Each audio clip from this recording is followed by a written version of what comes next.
So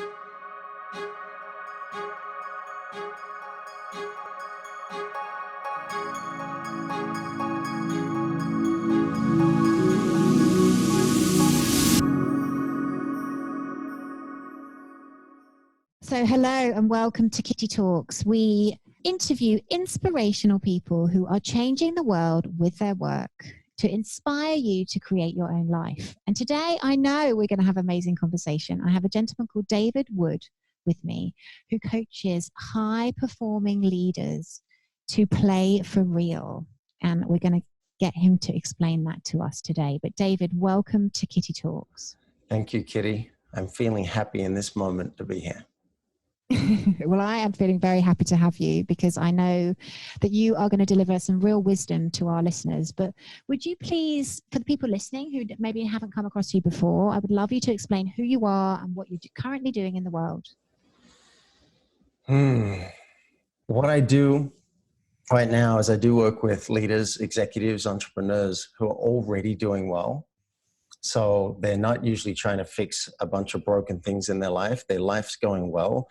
But they wonder, how can I play a better game if this was the only life we had? And jury's out for me on reincarnation. But if this was the only life, how can I maximize it so that I'm authentic, I'm fully expressed, and I'm deepening my connections? Because I want everyone to be able to lie in their deathbed and say, I gave it everything. I really played for real. So absolutely. I coach and coach. That's what I do. So you coach high performance leaders by the sounds of things. Yeah. Beautiful. And I love this term, play for real, because it's so true, isn't it? Like we do only have one life that we'll be able to remember anyway. So why shouldn't we make it the best possible life? Yeah. And this is where I think regret comes in. I haven't laid on my deathbed. I've been close to death a number of times, but I haven't laid on my deathbed. But apparently, when the time comes, there's no do-over. There's no chance to go back in time. So it's too late by then. So I think what I want for people is there's an awakening now, at least to sit down and go, right, am I living my best life? And maybe you are. But if you're going to regret 5, 10, 20 years later that you didn't spend more time with your kids, then let's put something into place now so that that's not going to happen. Let's deepen your connections with your employees, with your staff, with your partner, with your parents, with your friends, with yourself. Let's do that so you can say, I really fully, I'm going to mix metaphors. I milked the juice. Milked the juice out of life. Go to your deathbed happy, by the sounds of things. Yeah. Happy and fulfilled that you really like. Right. That's what I want. And we've got blinders on, we've got blinkers, and that's fine. That's often how we live, but it takes a seminar or an amazing book or a coach or someone to light a fire under you often for those blinkers to come off and go, wait, how can I up level my game in work and life? I remember being asked actually about how I wanted to be remembered at my funeral and what I wanted people to say about me. And that was so, similar to what you're describing, so powerful for me because it really kicked me into action to say, my God, yes, I've got a real opportunity here. So by the sounds of things, you pull that out of people, which is beautiful. Yeah. Yeah. That's my job. And it's interesting, just the dynamic of speaking with someone else listening, but listening from a point, like often when we're listening, we're trying to think what we're going to share next. But I'm listening from a place of, does this feel on to me? Does this resonate as true? Is this like your highest path? That's how I listen. And there's something about the dynamic that just brings out wisdom. It brings out wisdom. It's not like I walk around every day just spewing wisdom, but in the coaching dynamic, something comes out. And I like how you accessed it. The way you can access your wisdom is, how do I want to be remembered? Am I living that way? That's a great coaching question. It certainly worked on me and I'd adopted it. Right. And now look what you do in the world. And how I love to hear about people's transformational stories and journeys. So I would love to know the kind of pivotal moments that how did you get into what you do today? Because it sounds to me you're living your best life. You know, we've just had a conversation about being a Transformational Leadership Council member, empowering and inspiring others. But how did you start this journey? Well, I'm going to say it started with tragedy, as it does for many transformational leaders, I think, many healers. When I was 7 years old, my 5-year-old sister was killed by the school bus. So I was there, I witnessed it, and that morning I had a sister. That night I didn't. I was an only child. So apparently what happened, I didn't know this at the time, but what happened is I grew up learning not to feel. I just shut down a huge part of myself. And what I developed was a huge intellectual stream of energy. I became top of my school and went and qualified as an actuary and worked on Park Avenue. And I developed this amazing capacity to manifest things in time and space. I'm a systems geek. So I have that left brain. But what happened is I stopped feeling, and I didn't know that. I didn't cry, and I didn't connect. And then I was having trouble in my marriage, in my relationship with, and she became my wife. And I went to a psychiatrist, and I'm like, help me. What's happening? What's going on? And he said, well, I think you really have a big heart, and I think you do feel a lot. You're very sensitive, but you've shut it down. This is my theory, and I think you've never grieved.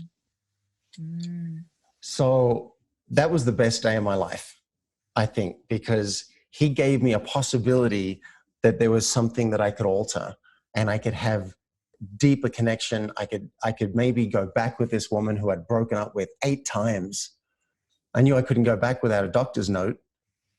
So we got married, and then I was having trouble in the marriage, and someone said, you should do this course. No, she said, your wife should do this course.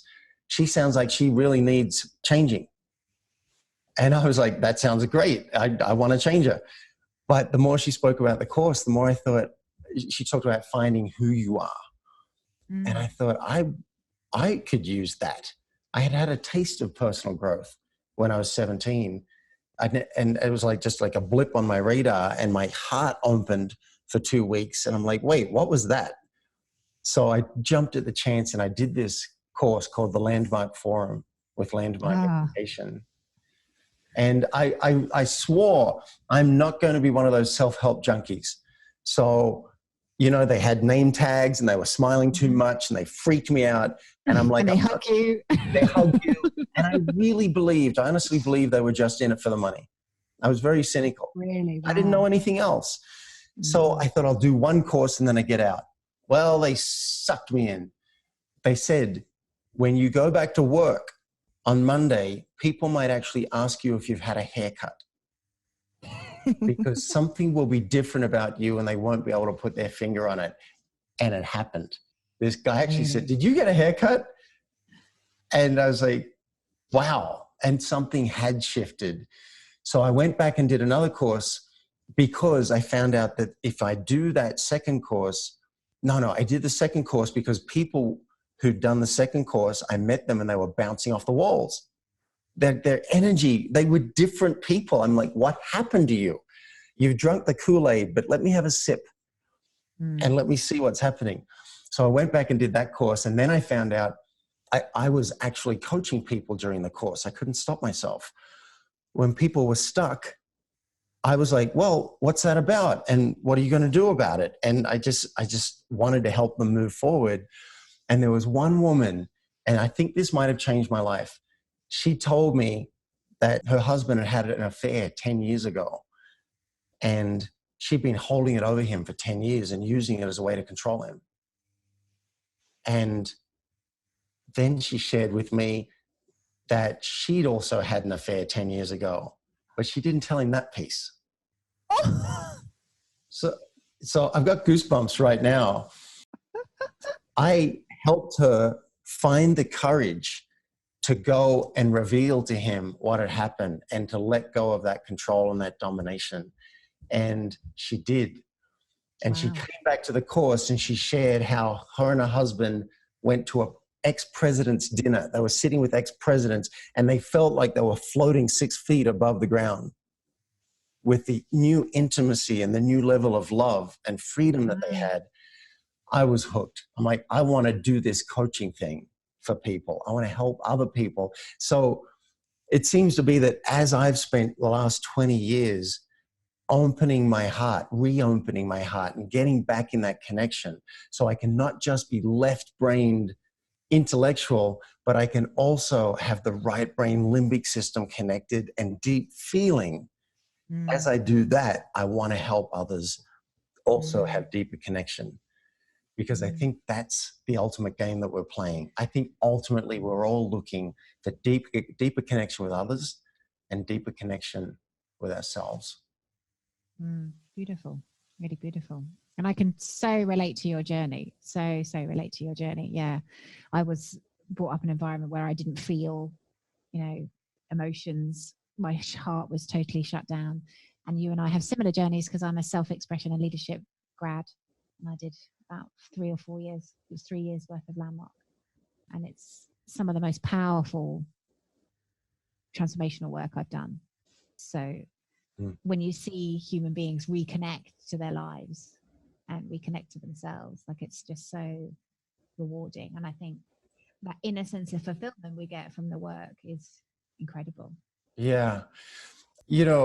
Talking about, as hearing you speak about connection, I'm reminded was it last night? No, the night before last night. I've just met somebody. I met somebody 9 days ago, and she's blowing my circuits. But what I found as we're having our 4th date is I'm revealing things that some people would never reveal in any relationship ever.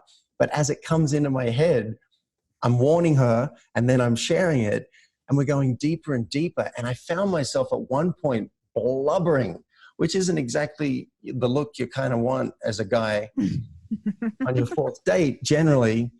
But I was owning it. I wasn't collapsing. I was just like, I realized, I had this heart open connection. I felt so seen and appreciated.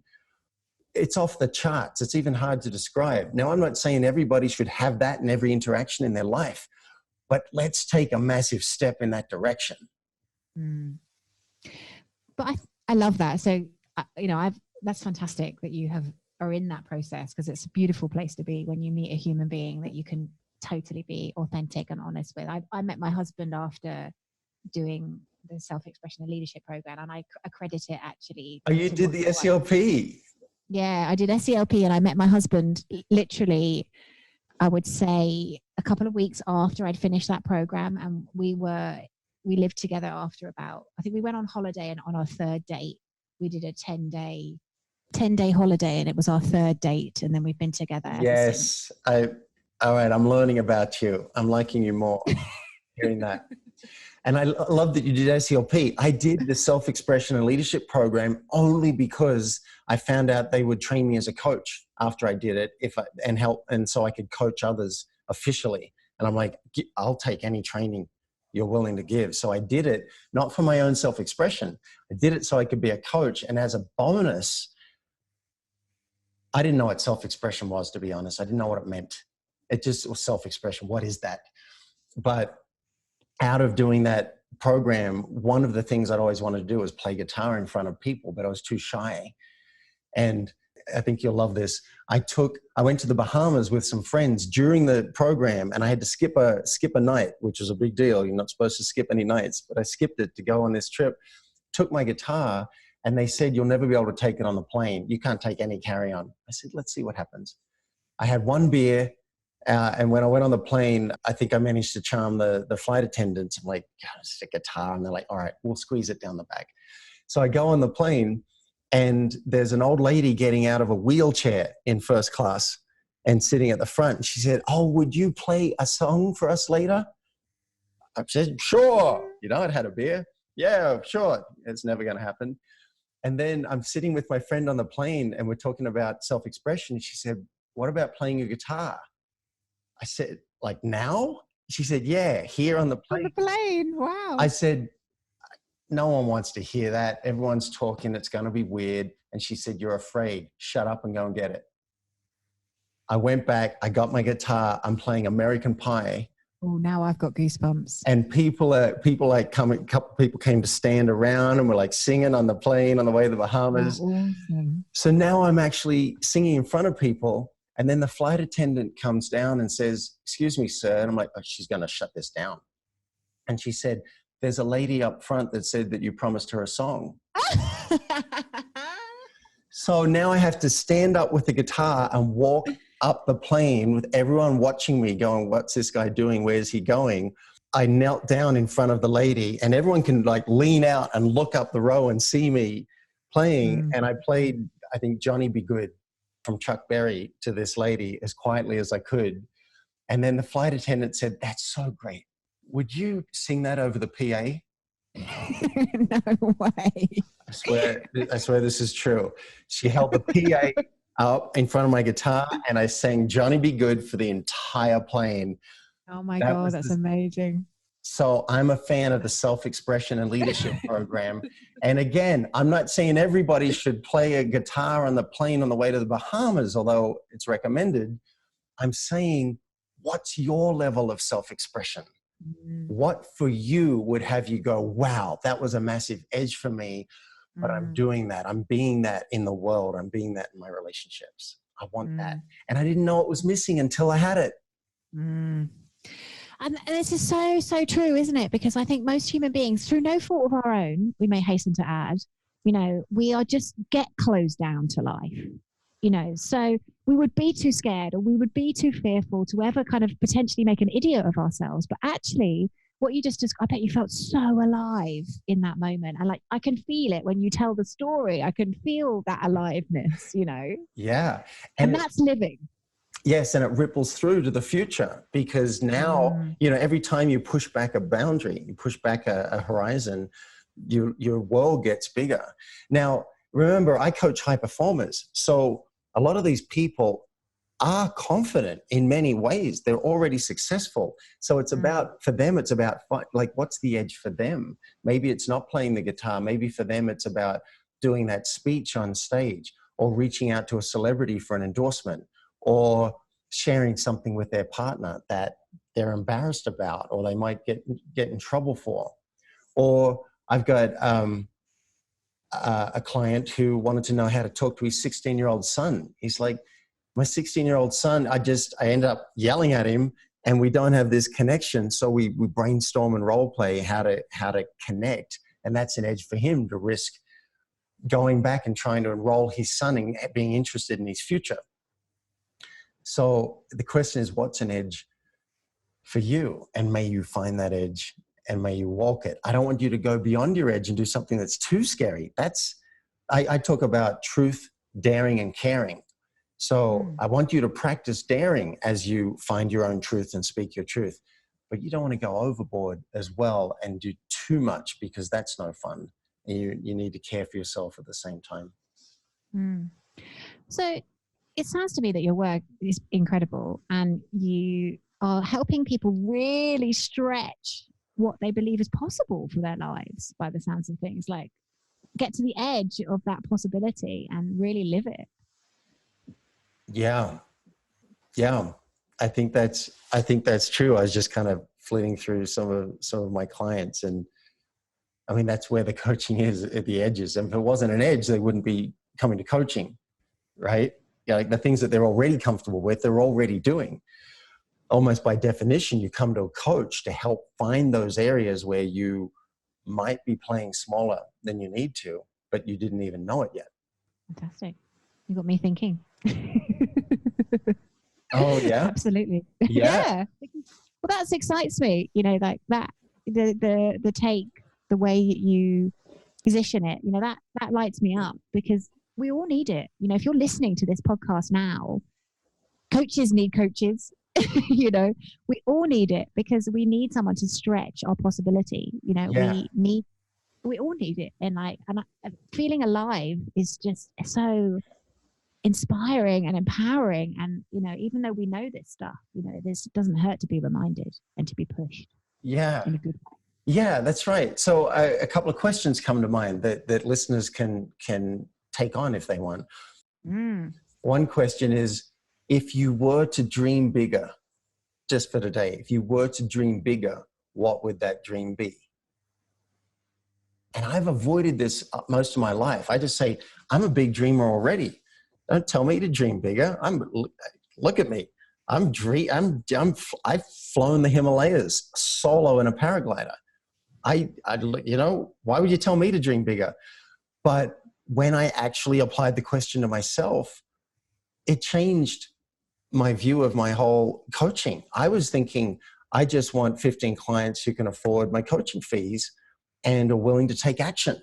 Like that was my initial vision. And I'm like, that's pretty awesome. But then I thought, wait a minute, if I'm going to dream bigger, what would that look like? And I thought, if I'm going to only coach 15 people, they may as well be 15 amazing people. They may as well be 15 people who I would want to hang out with anyway, that I really enjoy. And I get to be on a Zoom call with them once a week, helping them transform their life and make an impact on the world. Let's do that. So I didn't even know that that was possible because it hadn't gone through my head. But now I'm like, why not? So that's the question. If you could dream bigger, and I'm going to put you on the spot, Kitty. I knew you were going to do that. Can I put you on the spot? You're a transformational leader. This is what we do. That to be honest, as soon as you said that question, I was like, what? Yeah. So, and of course the answer doesn't have to be right. And I'm not going to hold you to it, but if you were to dream bigger just for a moment now, what could you imagine that you might really enjoy for your life? Wow. Okay. So you don't know huge amounts about me, but David, I have an online community of people doing their Dharma. And it's an 8-week online course, and I take them through a program. It's really fascinating with what you were talking about. It's to reconnect to who they are and what they want to be doing in the world. And I teach them the laws of the universe about how to make their dream come to fruition. And I've got 40 people currently in my program. They're just doing it at the moment, but I would like thousands doing that program. I have that vision. Like that's somewhere I'm going. Great. So may I coach you a moment here? How would it feel to you, just for a nice round number, to say my vision is 100,000 people? How would you put it? Knowing their Dharma, or doing their Dharma? Doing their Dharma. 100,000 people doing their Dharma through my course. Oh, well, we change the world. That's why I want people to do their Dharma, so we can sort out the problems we've got on the planet. So again, that makes me very happy. Very happy. That sounds really like unexpressed. I think that would be amazing. That sounds great. So I love that as a mission for you. And one of the reasons I love it is because it sounds like it makes you happy. The idea of 100,000 people having done that. And also that's something that other people can jump on the bandwagon. You can tell all your listeners, every single podcast, you can say, our mission, 100,000 people. And then I'm a practical guy, right? Because I come from an actuarial background and systems. So where my mind goes is tracking that number and even putting that number on the website so that people can see it, click over and see it, clock over. And each podcast, you might put up that number and it'd be a journey, right? Like maybe now it's like 40 people or 200 people or whatever.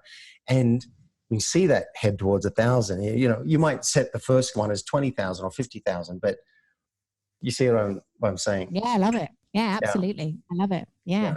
Why not? Absolutely. Yeah. That's perfect. So thanks for playing with me here and just demonstrating just like a microsecond of coaching. So the question for our listeners is, if you were to dream bigger, and you don't have to commit to it, but if you were, let's just play and see what that would look like. And then the second question and I've added these to I do a self-coaching form for all my clients. So they fill in a form before they come to the session and I read it. Mm-hmm. And I added these questions a few months ago. The second question is, if you were fearless this week, what's one action you would take? Nice. And that's a great way to get into that mindset. And I've got a client who has a vision of 10,000 people in Calgary, Canada, at one time meditating. Wow. And his action was, if I was fearless, I would reach out to Dr. Joe Dispenza and ask him if he's interested in being a part of this project in some way. And I don't know Dr. Joe, but I said, all right, simple coaching question. Would you like to do that? I think that would be a good signal to the universe that you mean it. Mm. You can apply the secret, right? The secret, I'm going to think about it and I'm going to feel how good it feels to have that happen, etc., and then see if it happens. I'm a fan of, do that, but get on the damn phone and call his office. Absolutely. Right? Because that's just how you feed the prayer. That's how you show the universe you mean it. That's all. Mm. And I think that'd be a good signal to your subconscious too. If you want to get more scientific, he's like, all right, he sent the email last week, and then this week he's going to make the phone call. So the question is, if you're fearless just for this week, what would you do? You don't have to do the action, but at least let's start with finding out where that edge is. Mm. Wonderful. Yeah. And I have seen magic and miracles happen. I truly believe that magical miracles happen when we are in alignment with who we are and what we're supposed to be doing. So we chatted before you came on air. That was my ATL story. I climbed Kilimanjaro. I met Eric Edmeades. Oh, yeah? And he told me about the TLC, and my soul spoke to me, David. And it said, literally, it's the first time it ever happened. And it said, you need to bring that to Europe. And it was like a light bulb went on in my soul. And I remember coming down off that mountain, writing a business plan, telling every single person that I was going to bring the TLC at the time to Europe, and became quite obsessed with the idea. What I didn't realize then, because this is like 7 years ago, was it was the kind of the first thing I consciously manifested into my life. But I took the action. And I would say it probably was about 6 to 9 months later, I was doing my NLP qualification, still telling people that this is what I was going to do, still networking, still putting it out there. And I did a parts integration, let this part go. And I got an email from Marsha Martin the following day saying that Marie Diamond was coming to Europe, and did I want to get involved in setting up this organization? And wow. Yeah. Wow. Well, you just mentioned Eric and Marie. I just met Marie in Mexico in January, and oh my goodness, she put her arm around me while I cried during something that was going on there. It's twice I mentioned crying. People are going to think I'm a blubbering mess. Hey, sometimes I am. Well, who cares? Right. It's okay. Right. You're allowed, man. You're allowed to cry. Hey, I've spent 20 years trying to get to this point where I can do that. Exactly. I've worked for this. I've earned those tears. Yeah. So I love that you did that and that you met Eric. I'm just in the Wild Fit program right now with Eric. Okay. That's changing my life. I'm going to make, I got my breakfast here, and then I'm going to go and drink my green smoothie after this. What came to me as you said that is you created the dream, you had that, but then you said you took actions aligned with that. And this seems so simple to say, but it's not rocket science, but that's where so many people fall down. So my job is kind of twofold in a way. One, let's just check you got the right dream, because you don't want to go enthusiastically in the wrong direction. Let's make sure the destination is something that's actually going to light you up. But the second one is so simple, but most people are missing it. What's the plan to get there? And are you in action every day in alignment with that? Boom. Like, that's kind of a good recipe, I think, for a great life. We just came up with that right here. Absolutely. Yeah. Check the destination, create the plan, and every day take action in alignment with that. That generally feels really good. And I call that self-expression. If you're thinking, what the hell is this self-expression stuff? Because it sounded weird to me when I first heard it. If you've declared what matters to you and you're taking actions every day, some people call that integrity. I call that integrity. And I also call that you being self-expressed. I am acting in alignment with what I care about. And that feels pretty damn good. And has incredible results. Incredible results. Now, David, I could talk to you all day, as the listeners can probably tell. I'm loving talking with you. I'm so glad to meet you. Chris knew what he was talking about, introducing us. Yeah, he's a beautiful human being. Chris well. Atwood from the Passion Test, everybody. Little plug for Chris Atwood. Yeah. Put us in touch.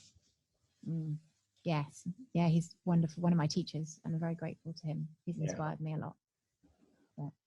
But how can our audience find you, David? If they're, I'm sure that they felt the energy in this conversation and we've sparked some interest in them and they want to come and talk to you further. Where do they find you? Yeah, thank you. If you feel a resonance here, you can take the 1 minute reality check. It's a very simple quiz that I created at playforreal.life. It's not live, it's life with an F for freedom, LIFE. And if you see there's a gap between where you are and where you want to be, I invite you to request a session with me. I can't say yes to everybody, but I can say yes to a lot of people. And I love doing these sessions. I don't charge for them because it's how I find the right people to work with long term. But I'll create a plan with you. And if you want to implement the plan on your own, just keep me posted as to how it's going. And if you want help implementing the plan, we can talk about coaching. So that's my invitation, playforreal.life. Playforreal.life. Okay. Yeah. We will have all of your details in the show notes. So guys, it sounds incredible invitation. So I will be taking David up on that as well. Please. So, I would be honored to gift you a session. Yeah. Playforlife.real. No, almost. Almost. I like how you said that. Playforreal.life. Oh, sorry. We'll go around. Well, what you said sounds fun too. Playforlife.real. I like that too, but it's playforreal.life. But don't worry, we'll have it in the show notes. But David, thank you so much. I've absolutely, really, as you can tell, thoroughly enjoyed our conversation. Like I feel like my energy levels have just gone, woof, which is fantastic. So thank you so much for coming and delivering your wisdom on my podcast, Kitty Talks.